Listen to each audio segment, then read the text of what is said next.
ہوتا ہے اس کو الگ کر دیا گیا اور اس کو کوئی منہ نہیں لگاتا تھا. لیکن جو آدمی غلط ہوتا ہے اس کی زبان جو ہے بند نہیں ہوتی, بند بھی کرواؤ تو بند نہیں ہوتی, اور وہ اپنے غلط افکار کو آگے پھیلاتا ہے. اس نے اپنے غلط افکار کو آگے پھیلانا شروع کیا. اور اب جب ایک آدمی محنت کرتا ہے اور ہمارے ہندوستان کی زمین بڑی زرخیز ہے, اس کو ماننے والے مل جاتے ہیں, تو اس کو بھی ماننے والے مل گئے اور کچھ افراد اس کے ساتھ ہو گئے, اور انہوں نے شروع میں اپنا نام جو ہے وہ جو ہے توحیدی رکھا. کیا نام رکھا ہے؟ توحیدی. یہ غیر مقلدین سے تاریخ شروع ہوئی ہے, تو انہوں نے اپنا نام توحیدی رکھا. جب اپنے آپ کو توحیدی کہنا شروع کیا تو اسی طرح آگے بڑھتے رہے. جب مخالفت ہوتی رہی تو ایسا ایسا اپنا نام بدلنا شروع کیا, اور اپنے نام کے ساتھ انہوں نے بعد میں اپنے آپ کو محمدی کہنا شروع کر دیا. کیا کہنا شروع کر دیا؟ محمدی.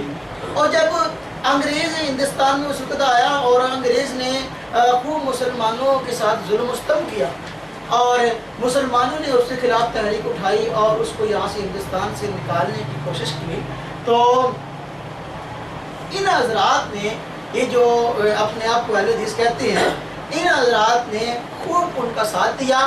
اور خود نواب صدیق حسن خان نے جو ہے, یہ ترجمان وہابیہ کتاب ہے, اس میں باقاعدہ انگریز کی حمایت میں جو ہے بہت ساری باتیں اس نے خود کہا کہ انگریز کے خلاف لڑنے والے جتنے حضرات تھے وہ امام ابو حنیفہ کے مقلد تھے, اور ہم نے جو ہے ہم نے کوئی ایسا کام نہیں کیا, ہم نے کوئی انگریز کے خلاف بغاوت نہیں کی, ہم نے کہا یہی جو ہے تمہارے جھوٹے ہونے کی علامت ہے. تو انگریز کے کہنے پر جو ہے خوب اس نے مسلمانوں کے خلاف افراتفری پھیلائی اور مسلمانوں کے خلاف فتوے دیے. انگریز کا تحفظ اس نے کیا, اور خود ان کا مولوی حسین بٹالوی, اس نے خود ایک کتاب لکھی الاقتصاد فی مسائل جہاد کے نام سے, اور جس کا موضوع یہ تھا, ہمارے پاس الحمدللہ موجود ہے, ساتھ میں دیکھ سکتا ہے, جس کا موضوع یہ تھا کہ انگریز کے خلاف جہاد کرنا حرام ہے, اور جو آدمی آزادی کی جنگ لڑ رہا ہے وہ غلط کر رہا ہے. انگریز کی حکومت جو ہے وہ ہمارے لیے ٹھیک ہے اور ان کی اطاعت کرنی چاہیے. تو یہ فرقہ جو ہے یہ اس طرح جب وجود میں آیا اور انگریز کی تائید کی, انگریز کی تائید کرنے کی وجہ سے, اور یہ چونکہ مسلمانوں کی نمک حرام تھے, لوگ ان کو وہابی کہتے تھے. کیا کہتے تھے؟ اور یہ اپنے آپ کو کیا کہتے تھے؟ محمدی. اپنے آپ کو جس طرح کے معتزلہ کو لوگ معتزلہ کہتے تھے اور وہ اپنے آپ کو اصحاب العدل والتوحید کہتے تھے, تو اس طرح جو ہے یہ اپنے آپ کو محمدی کہتے تھے اور دوسرے حضرات ان کو وہابی کہتے تھے. تو اس طرح جب انہوں نے انگریز کی خدمت میں بہت زیادہ آگے بڑھ چڑھ کر حصہ لیا, تو انگریز نے اس کے سلسلے میں ان کو جو ہے باقاعدہ جاگیر بھی دی, جس کا اقرار خود جو ہے یہ الحیات بعد الممات میں لکھا ہے, جو کہ نذیر حسین دہلوی کے سوانے جاتا ہے. اس میں خود لکھا ہے کہ نذیر حسین دہلوی کو جو ہے یہ جاگیریں ملی. محمد حسین بٹالوی جن کا بہت بڑا مولوی ہے, ان کا شیخ الاسلام ہے اہل حدیثوں کا, اس کو جاگیر ملی. اور یہ نواب صدیق حسن خان کا تو کہنے کیا, اس کو تو نوابی مل گئی, اور یہ ماشاءاللہ ایک انگریزوں کی ایجنٹ جو ہے وہ نوابن تھی, اس کے ساتھ اس کی باقاعدہ انگریز نے شادی کرائی اور اس کو نوابی دی, اور اس نے پورے ہندوستان کے اندر اس فرقے کو جو ہے وہ پھیلایا. اور جس کا اقرار خود جو ہے یہ نواب صدیق حسن خان کی اپنی کتاب جو ہے میرے ہاتھ میں ہے, ابقاء المنن بإلقاء المحن کے نام سے, اس کے اپنے ہاتھ کی سوانح یاد ہے, اور اس میں اس نے خود اس کے متعلق لکھا ہے کہ اس نے جو ہے یہ جتنی مساجد تھیں, مدارس تھے, ان میں جو ہے یہ خوب جو ہے یہ غیر کتابیں شائع کی گئی, اور مساجد کے اندر اپنے امام بھرتی کیے, اور مدارس کے اندر اپنے مولوی کو چھیڑے. یعنی جب ایک آدمی حکومت آیا تھی تو وہ کچھ بھی کر سکتے ہیں, اس طرح کہ ہماری یہ موجودہ حکومت ہے تو کچھ بھی کر رہی ہے اپنے تحفظ کے لیے. تو ان کی حکومت تھی, اس نے غیر مقلدیت کو خوب پھیلایا اور اس کو عام کیا, مراعات دی اور بہت کئی طرح کے لالچ دیے. جب یہ اس طرح عام مسئلہ ہوا اور لوگوں کو پتہ چلا کہ یہ تو خود انگریز کے ایجنٹ ہیں, تو لوگ ان سے بہت دور بھاگتے تھے. لیکن خیر انہوں نے انگریز کی چونکہ بہت زیادہ حمایت کی تھی, اس لیے انگریز کی حمایت کرنے کی وجہ سے ان حضرات نے خود ایک درخواست لکھی, اور اس درخواست کے اندر اس نے لکھا کہ جی ہم نے چونکہ آپ کی بہت زیادہ خدمت کی انگریز کے نام میں, کہ ہم نے چونکہ آپ کے ساتھ بڑا تعاون کیا, اور یہ جو باغی حضرات ہیں آپ کے خلاف لڑ رہے ہیں اور ان کے خلاف بھی کافی کام کیا, تو آپ حضرات کو چاہیے کہ ہمارا سرکاری کاغذات میں اہل حدیث نام الاٹ کر دیں. کیا نام الاٹ کر دیں؟ اہل حدیث. تو اس وقت انہوں نے اپنی جماعت کا نام اہل حدیث الاٹ کروایا, اور انگریز نے خود ان کا نام اہل حدیث الاٹ کیا. اس سے پہلے یہ اپنے آپ کو اہل حدیث نہیں کہتے تھے,